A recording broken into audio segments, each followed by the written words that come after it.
The ExactEmerge corn planter does require some hardware installation, so I'm gonna pull my pickup truck slash tool station into the barn.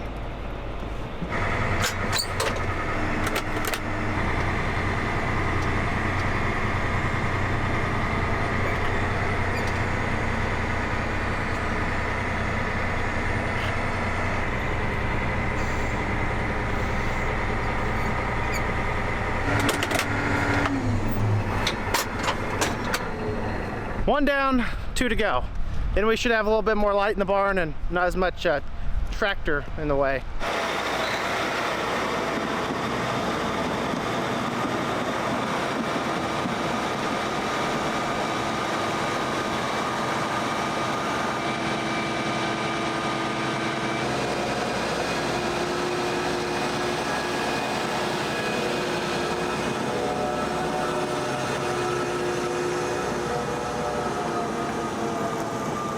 I'm not one to pick favorites by any means, but if I had to pick, it'd definitely be this tractor. 620 horsepower and a lot of amenities to go with it.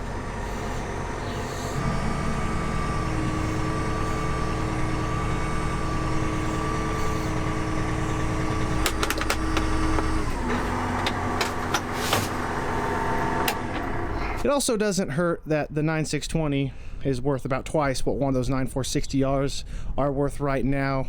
One, we only put like 40 hours on it because it was so wet last fall. Two, you can't get them. And three, it's like 10 years newer. So that does make sense given the tractor market. Our local John Deere dealership claims that we can get what we paid for out of that 9620R, but there's no new tractors to replace it with. So what good is getting all that money out of it when there's nothing to get in return? That's pretty much the state of any manufacturing sector right now in the United States. Andy's grab bag truck bucks. I need some penetrating oil. And in this convenient nook, some lithium grease for the generator. Because the ExactEmerge corn planter is powered almost entirely by electricity and electric motors, we do have a supplemental electrical generator that slides onto the PTO of our planter tractor. We ran it for a couple years and didn't realize you're supposed to open it up and grease the splines. We now know that if you don't lube it, it's gonna hurt, financially speaking. A little penetrating oil just to make our lives easier. It's either an 18 or a 15. Not a 15. Second time's a charm. It clearly says right there, grease it according to the manual. And we did not know that.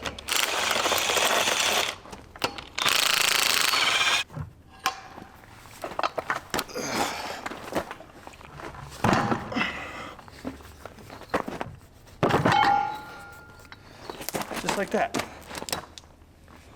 And there are our fancy splines. Still greased up from last time.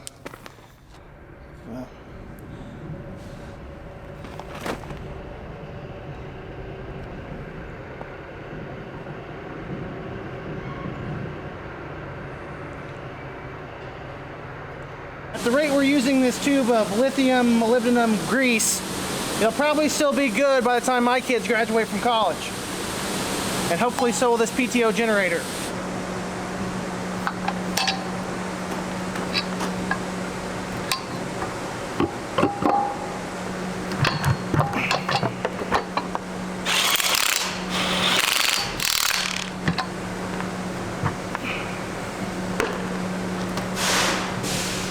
Oh, we may have broke something. So we may have broke something. While trying to prevent one problem from happening, I may have caused another one. I broke some kind of sensor off right there, inadvertently. It could have already been broken, but I'm willing to bet that I just did that. So, we'll see if I can get it apart. May just have to look for a replacement. The minute that I mentioned that I might possibly have broken something, Chris just sprinted away like a felon with a cop nearby. He had nothing to do with that, but maybe he felt guilty. Figured it'd be easier to consult with the professionals here at Alliance Tractor. They had one in stock, that's just what we needed. Which is pretty shocking. Where'd that go? Right there? Yeah, right in there. Goes like this. And we're gonna want it.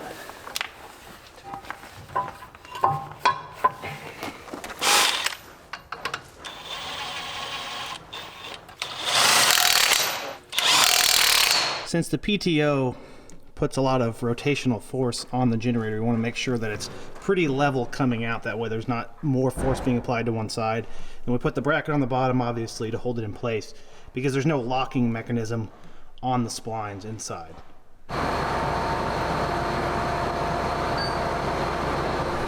You need to cut it around.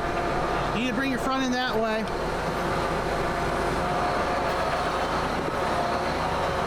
You need to be right on the outside. If you push this back, you'll straighten it out and pick it up. You're good on my side. This will just rotate. Keep coming. A little more, a little more. Pick it up.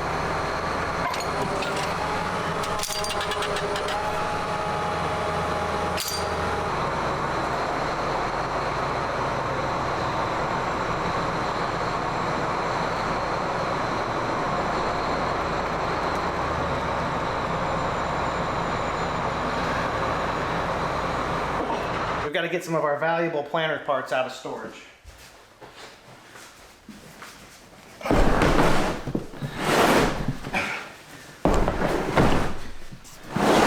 This 2630 monitor is arguably the most important thing we're getting from the boss's house. On that newer ExactEmerge planter, you have to have the computer to unfold it, unlike my 1790 planter, which has a manual control box. In the clear storage totes, we have our delivery brushes, which is a third of what this high-speed planter needs to plant at high speeds with a substantial amount of accuracy. In the boxes, we have our seed plates. Those are what control singulation, how many corn plants or seeds end up getting dropped down these tubes. The logic for storing them out of the elements for the winter, one, is that these brushes would make great nests for mice. The concern with these seed plates is that as it freezes and thaws here in our barn that's not climate controlled, that they could warp, which would affect their accuracy. With a corn planter, we want to be as accurate as possible, so we protect them as much as we can. I'm going to try to untangle this mess, start hooking up the planter to the tractor. Gizmo's in there trying to hook up his Green Star monitor so we can pick up the planter. This is usually a pretty interesting process. We'll see how it goes.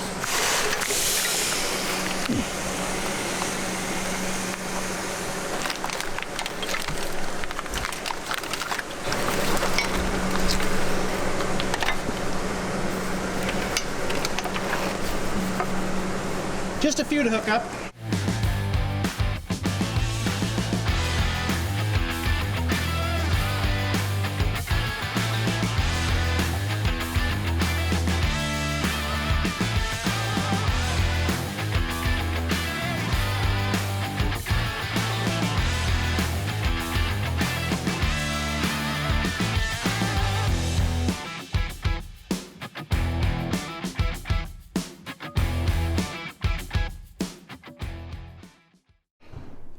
The hydraulics went much faster than I anticipated, assuming that they're in the right spot. I guess we'll find out when we fire it up. But we gotta do the electrical side. And someone was a little rusty and forgot to bring the electrical contact cleaner, make sure those are all clean before we make our connections. Thank you.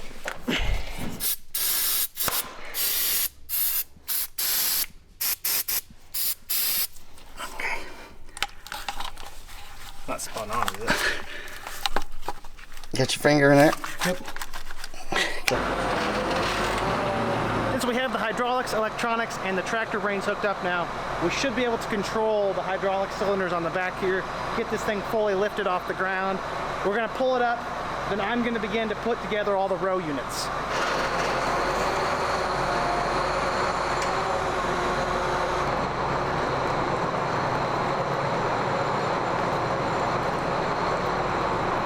Looks like we got a low tire.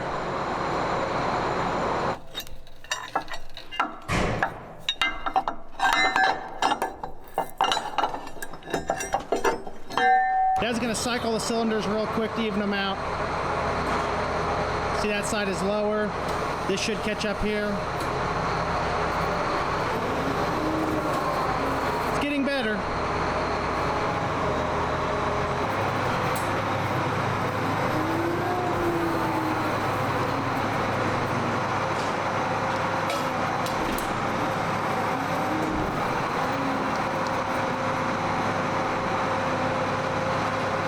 What is she rated for? 60 psi.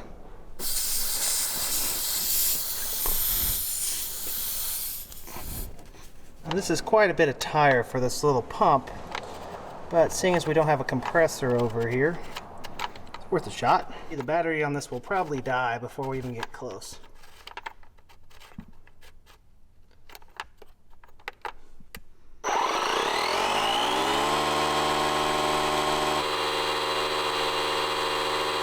Hey, at the very least, it's better than the alternative, which is nothing. It's something. Not really that flat of a tire anyways, but it gives us a little peace of mind moving it back and forth, knowing it's not squatting as bad. I believe this will be our 5th season using the 1775 24 row, 60 foot, 30 inch, whatever measurement you want to use, high-speed planter to plant our corn crop. We focus with this on corn. We use our less accurate 1790 split row, 32 R15, 40 foot wide to plant our soybeans. That was a lot of numbers right there, probably hard to keep track. This is a 60 foot wide corn planter on 30 inch spacing. How about that? This is a magical planter. For those of you who have any experience with the high speed planters, whether it's John Deere's ExactEmerge or Precision Planting and their V-Drive, I'm not even sure what their stuff is actually called, but also phenomenal as well. This makes you plant faster, more accurate, and not to mention keep hours off of your tractors. I think we planted our entire corn crop with this machine and only put 80 engine hours on our 8310R. That's savings right there. Now these are expensive planters, but get what you pay for. Oh, we're about halfway there, so at this pace I should be done by quitting time for the day. Really productive project I got going on right now. For those of you who are new here, which I know many of you are not, I am still gonna go ahead and cover the specifics of the row units on our ExactEmerge planter that make it so capable of doing a great job planting corn at high speed. Pop this baby open. Now this is naked on the inside. We don't have our delivery brush that's sitting in the box over there or our corn singulation plate. So I'm gonna drop these in real quick and show you what exactly goes on. Right here we have our high speed brush delivery system that we take out over the winter. We also take the spring tension off just to increase the lifespan of this specific part. What this important part does is grab the seed off of the seed disc and deliver it to the ground accurately. You can see this is going to drop all the way from up here down to the bottom. In a traditional row unit that's not high speed, that is a free fall, non-controlled drop. This controls it all the way down and accurately places at the bottom. And that is why it's about a third of what is necessary for high-speed planting. Fastens up in here. That is driven by one electric motor. Set the row unit back on.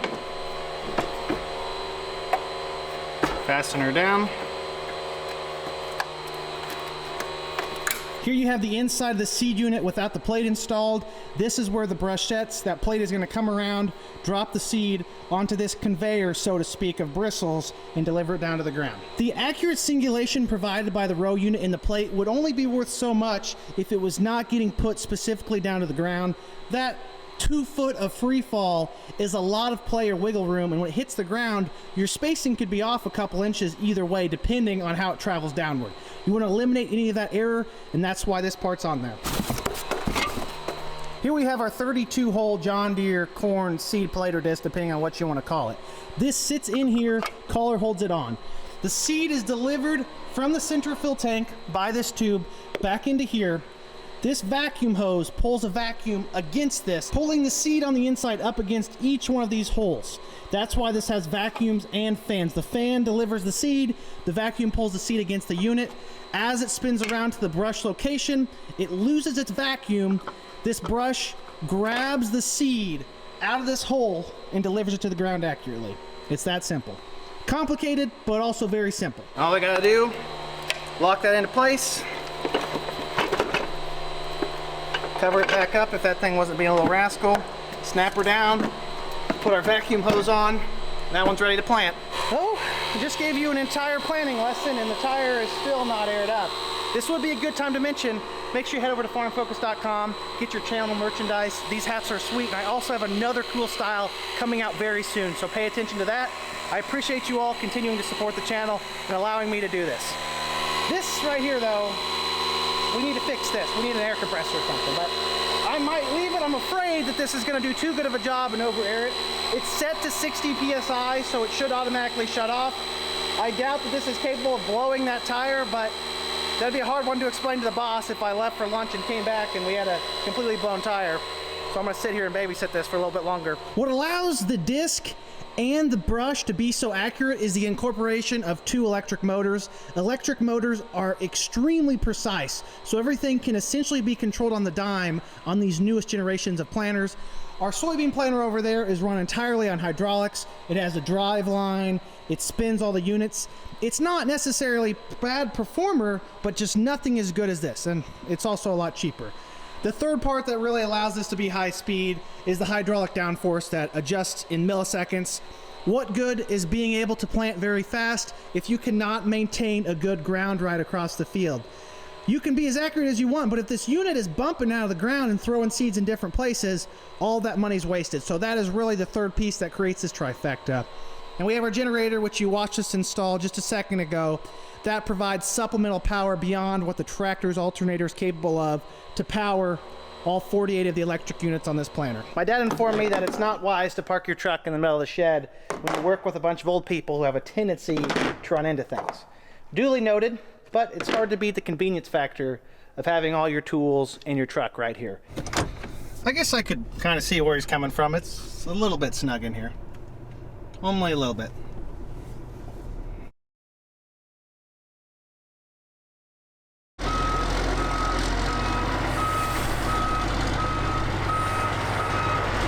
I'm sure glad Jeff's back from vacation, so I don't have to wait in line at the elevator. He can do it.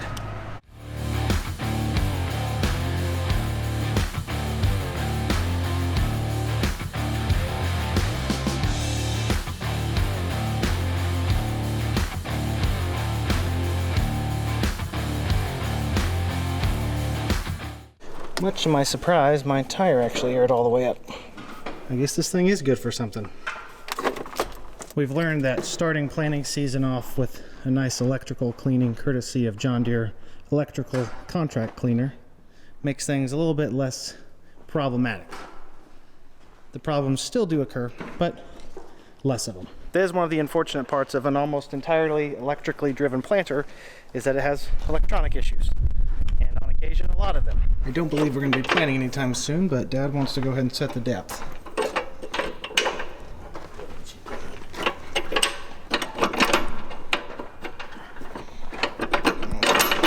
Problem. I would imagine it's the thing.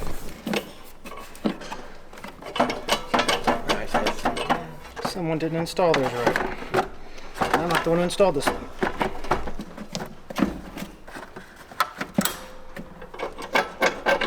It's like butter now. Well, with the exception of a little bit of housekeeping up on the connection area closer to the tractor and putting seed in the center fill tanks, she's ready to plant some corn. Hopefully sooner rather than later. Ironically, Dad just left to go get a load of seed corn dropped off at our seed shed at his house.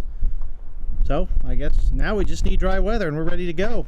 It's a little bit on the soft side to take the planter out and do a little test run on a strip somewhere, and I need someone to help spot to back this in. I'm gonna go watch him unload some seed. It's a nutrient truck, so that means this is some DeKalb Asgrow seed.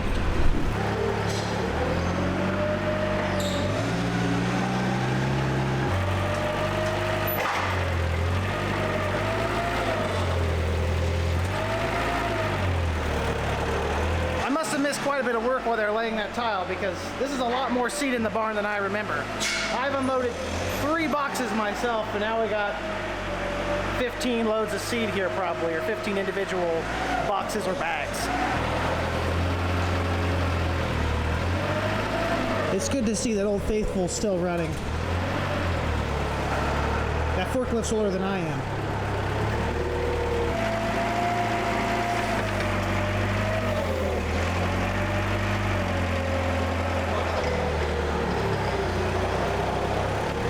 This load is entirely soybeans. The largest majority of our soybeans are Asgrow or Pioneer. Our Asgrow are in these big bulk bags. Our Pioneer we will pick up directly from Bruce Daly. He's our Pioneer seed rep, and he's just up the road about 4 or 5 miles. Get loaded hot right out of the treater. It's actually pretty convenient. We also have some Don Mario beans coming in, and some Becks, of course. So we have a pretty good array of beans to plant this year. There goes the seed sled. I'm still extremely curious to see what we do here in the United States in terms of corn acres and soybean acres. Input prices are still extremely high, if not still at the peak of where they've been over the last year or so. People are going to be really walking a fine line, especially on the marginal acres, as putting nitrogen on ahead of a corn crop is going to be a huge expense. Even with these grain prices, if they don't bring in an equally massive corn crop, they may lose money planting corn, so they could opt to plant soybeans. They are a lower input crop, although you still do need P and K, phosphorus, and potassium, but they supply their own nitrogen. They kind of bring their own goods to the party. When you compare yield potentials, soybeans and corn, corn's a little bit more picky, it's a more prissy, so to speak. I think that you can grow a phenomenal bean crop on a more marginal acre without everything going your way, but to grow a big corn crop on lesser quality farm ground, you really need the stars to align. So that is going to affect a lot of people's decision coming up here soon. Dad and I have decided that that was a satisfyingly successful start to our spring preparations here on the farm. We've got a rain in the forecast, I believe, a little over an inch. So we're gonna pull everything inside, and then tomorrow, hopefully we can work on the soybean planter, maybe grease both planters in away from the elements.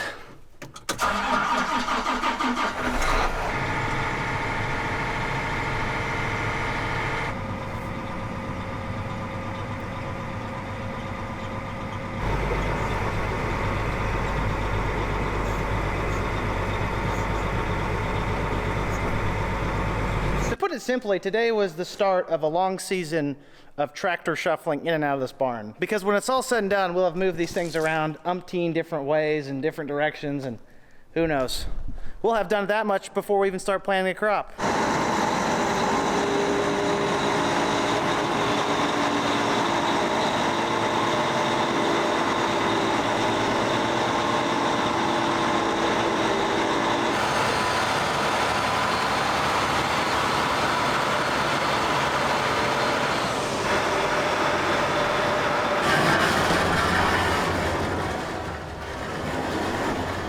Oh, you just gotta love spring. Birds chirping, 70 degrees, sunny, working in a t-shirt. Wish I could have this every day, but it's gonna rain and supposedly cool off a little bit. I wanted to make one last quick stop to the tile project from the last video to kind of check in, see where they're at.